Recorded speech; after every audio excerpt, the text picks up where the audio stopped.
Hi, this is Matt with Bob Johnson's Computer Stuff. Today I'm going to be doing a quick intro for you on how to do a dual boot. These steps will work on any computer, but for this example I'm using a CF31A, or it's a Mark I CF31 with an Intel Core i5 processor in it. Okay, so this is assuming that you already have an operating system pre-installed and you just want another operating system installed. Say you have 32-bit, which we have here, installed, and you need 64-bit installed as well. Say you have some software that won't work on 32-bit and you need 64-bit just for that software. Instead of installing a virtual machine, you can just dual boot your machine. Or say you need to run XP for one software and you want to dual boot for the XP. Or you want a Linux operating system and you want to dual boot. These steps can help you get set up with any of those, with some slight variations depending on the operating system you're using. In this example, I'm going to use a core system with the 32-bit already installed, and I'm going to be using a Windows 7 Pro 64-bit disk for the second install. Okay, so the first thing you're going to want to do is you're going to want to partition your hard drive however way you want to partition it. There's different softwares out there you can use it. There's Gparted. Acronis has its own disk management software. In this example, I'm just going to use the built-in Windows disk management simply because it's built in. So as long as you have Windows 7, you have access to this software. Quickest way to get to it is to just open up the start window, the start button, and in the search bar at the bottom, start typing in hard drive as I have here, and then it'll show up as a control panel app that says create and format hard disk partitions. That'll bring up your disk management page. There's different ways to access this page. That's just the quickest way to get to it, in my opinion. Now, to dual boot, you need you need empty space on your hard drive. So, in this example, I have a 500 gig hard drive installed on here. Part of it's being used up by by formatting. Part of it's being used as like a system partition. Part of it's being used as the primary operating system partition. Now, I'm just going to shrink the volume, which is what you'll want to do. You want to shrink the volume or repartition the volume so that it uses less space and gives you some free space on your hard drive. I would recommend that if you're going to do dual boot operating systems, that you do dual boot operating systems on a computer with a larger hard drive. For example, you wouldn't want to do it on an 80 gig hard drive because by the time you install both the operating systems on the hard drive, you're not going to have any space left over for your files. Okay, so it's come up asking me how much space do I want to shrink the volume. You just choose whatever amount you want so that you can make partitions the size that you want.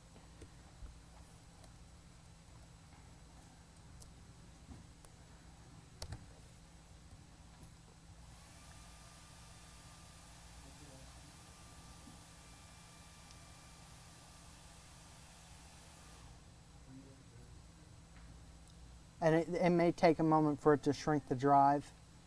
That's to be expected. And as you can see here, I shrunk the drive. I have a roughly 260 gig partition as the main one here, which you can see is the C drive. And then this other partition I have, well, it's not a partition yet, it's unallocated space, which I'm going to make into a partition. Which is roughly 206 gigs.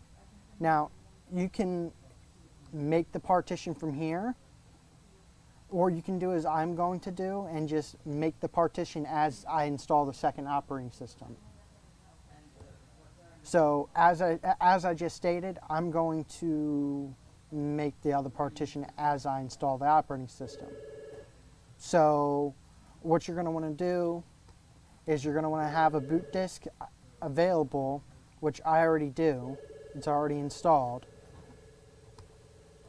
You're going to want to change your boot device option so your CD drive, your media drive, is your first boot option, which I'm getting ready to go shut down and go into my BIOS to make that change.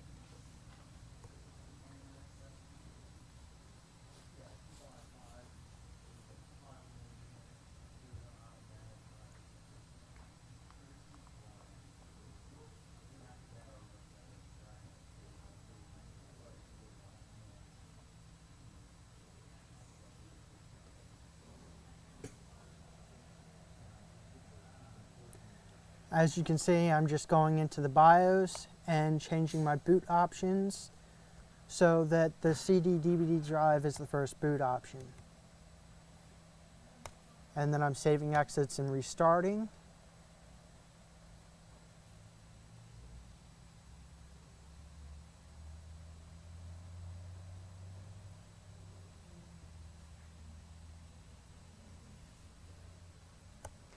And you boot to your CD drive like I just did,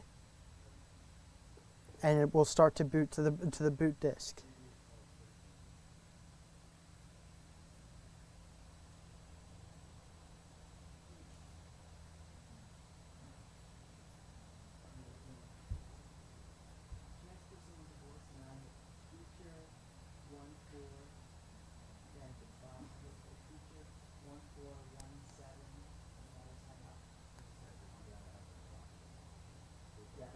It can take a moment for the boot disk to finish loading the files, so just give it some time.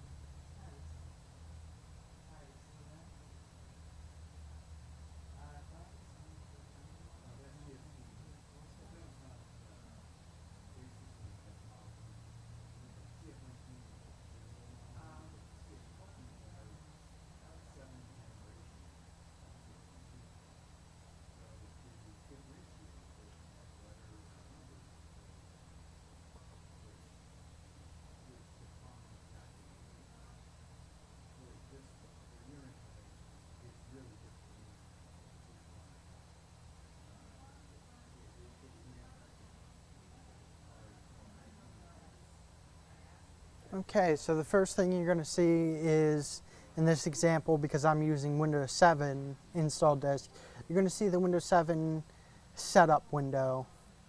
And you're just going to want to choose your options. I'm just going to leave it as the default. And then you're going to want to click Next. Install now. It'll say startup is starting. It's just getting everything ready to allow you to start making changes.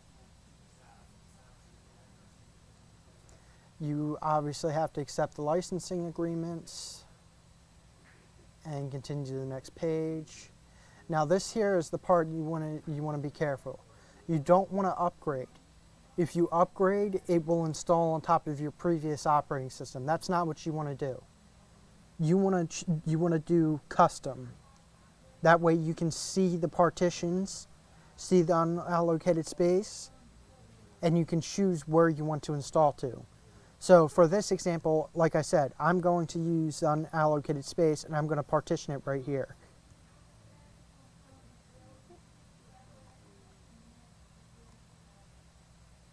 And it's partitioned. And then you just click Next. And it's installing your operating system. This can take a while. The length of time it takes depends on how fast your media drive is, how much RAM you have installed in the computer, the speed of your processor, and the speed of your hard drive. So if you're doing this on a CF30 and you have 2 gigs of RAM and an older hard drive in there, say a standard hard drive, only like an 80 gig hard drive in there, and it's got a Core 2 Duo processor in it, it's not going to install as fast as say the CF31 here. The CF31 has 4 gigs of RAM an Intel Core i5 processor in it. It's got a faster RAM, it's got a faster hard drive in it, and it's got a faster processor in it. So this will install faster than, say, a CF30 will. After you install the base operating system, you will need to install any drivers or software that you need for the operating system. For example, for the CF31, the base drivers you will need to have, which you can get all the drivers from Panasonic's website, will be the Panasonic hotkey drivers, the Panasonic hotkey application, the sound drivers, the touchscreen drivers, the video drivers, and the Panasonic miscellaneous drivers. Now, that should cover most of the drivers you will need. The only other possible driver that you might need that might not pick up all the way would be the LAN drivers. But like I said, all the drivers you will need should be on Panasonic's website. After you have your operating system installed and you go to turn your computer on, it will pop up with a boot option window where you can choose which operating system you want to boot to.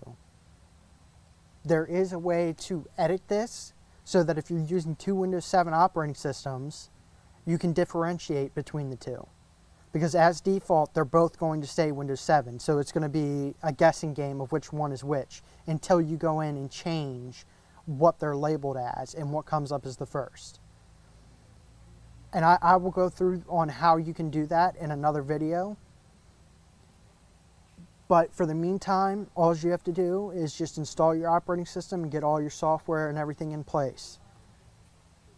If you're already using a different version of operating system, it's not as important to change the name in the list. Because, for example, if you're using Ubuntu as your second operating system, first off, your boot list is going to look completely different than this will, because it's another Windows operating system. Secondly, it's going to give you two options pretty much, Ubuntu or Windows 7. Pretty straightforward, easy to read. You'll know which one is which. Whereas if you're doing two Windows 7 installs, which is what I'm having installed here, you won't know which is which. So that's why you'll need to change the names so you can easily differentiate between the two different operating systems that you have for your dual boot. We will go over that in another video. In the meantime, if you have any questions or need any help or any comments or any concerns, just give us a call or give us an email. Our toll-free 800 number is 877-202-7788. And my email is tech_support@bobjohnson.com. If you have any troubles getting the contact information, it's always on our website. If you have any suggestions or any questions, just let us know. Thank you. Have a good day.